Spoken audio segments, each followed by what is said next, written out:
So let's talk about using a mobile device with Google Classroom. So on the left, you can see I'm logged in as a teacher, and this is my class. And on the right over here, you can see that I'm logged in as a student, and this is the same class on a mobile device. So I'm just mirroring my phone to my desktop and recording that from there.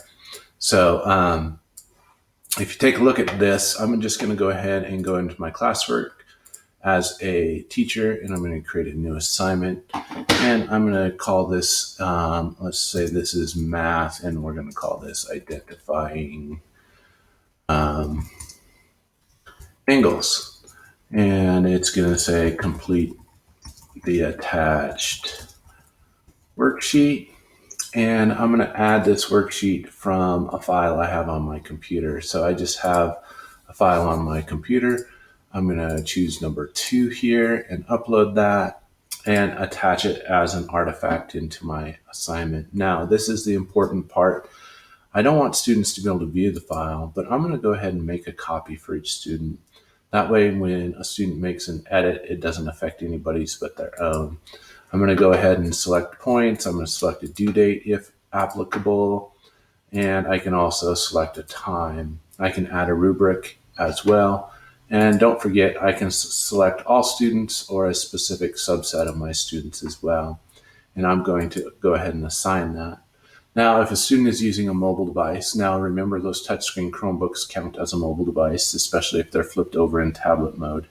Notice as soon as I get a update over here, it updates my mobile device as well. So I'm going to just go ahead and jump in here and show you what that looks like. And it says, here's the assignment identifying angles. It's worth 100 points.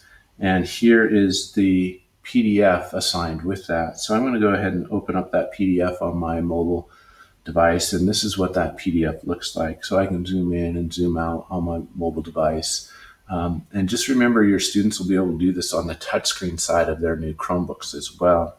I'm going to select the pen up here at the top. That gives me this editing piece down here. And I'm going to push and hold on my pen down here, and I'm going to select different colors and things. So it says that I need to write my name in here. So I'm just going to select my name, and I'm going to write my name in here. And then from the colors, I'm going to say, hey, I'm going to identify my acute angles with a red check mark. And maybe I'm going to go back in here and make my check mark a little thicker so my teacher can see that. My acute angles are identified with a red check mark as I go through here. And I'm going to put a red line down here so my teacher knows that acute are red. And I'm going to come back in here and I'm going to make my obtuse angles purple. So I'm going to put a check mark by all my obtuse angles, and I'm going to signify obtuse with a purple line. So now that I'm done with this, I'm going to click on my 3 dots up here at the top, and I'm going to go ahead and save that. Once I have it saved, notice it saves it right inside of Google Classroom. So here's my saved piece right here. And all I have to do is click on that turn in button. And it says, are you sure you want to turn in your work? And I say, yes, go ahead and turn that in. So what does that look like for the teacher? Well, if I go back over here to my classwork and I click on math identifying angles, notice my student has turned that in. And when I look at that, I can open that edited PDF right inside of Google Classroom. Name, here's the work, and I can quickly check that, right? So that's how a student can use the mobile device to quickly and easily annotate over the top of a PDF. Now, let's say that I didn't necessarily want them to do a PDF. I'm just going to come back out here to my test class. I'm going to go to my classwork. I'm going to create an assignment, and I'm going to say this is PE today, and instructions is take a picture of your activity today. So we're going to leave it at that, right? So we're not going to attach anything. We're not going to create anything.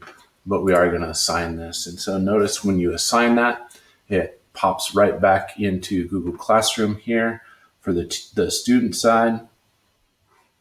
I'm going to go back to my stream. I'm going to refresh this on my student side. I'm going to jump in here, and it says, hey, here's a new assignment for PE. It says, take a picture of your activity. So notice down here, I can add an attachment.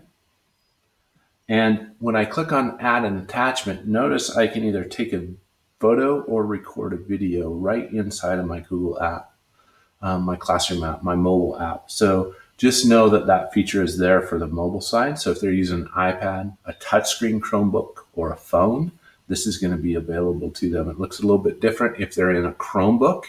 A Chromebook will act more like a computer, but if they flip it over into the tablet side, they're going to be able to get to that mobile stuff. So then I can just upload it. Now, let's say we have a printed document and we want our students to be able to upload a photo of that. If they are using the Drive app on their mobile device, notice when they click on that plus sign, they have the ability to take a picture. If they're using an Android, they'll also have the scan feature. If they're using an iPhone and they use the Notes app, they will also get that scan feature. So not through the Google Drive, but through the Apple Notes app, they'll be able to get that scan feature. So just a couple ways to upload photos right back into your Google Classroom using mobile devices.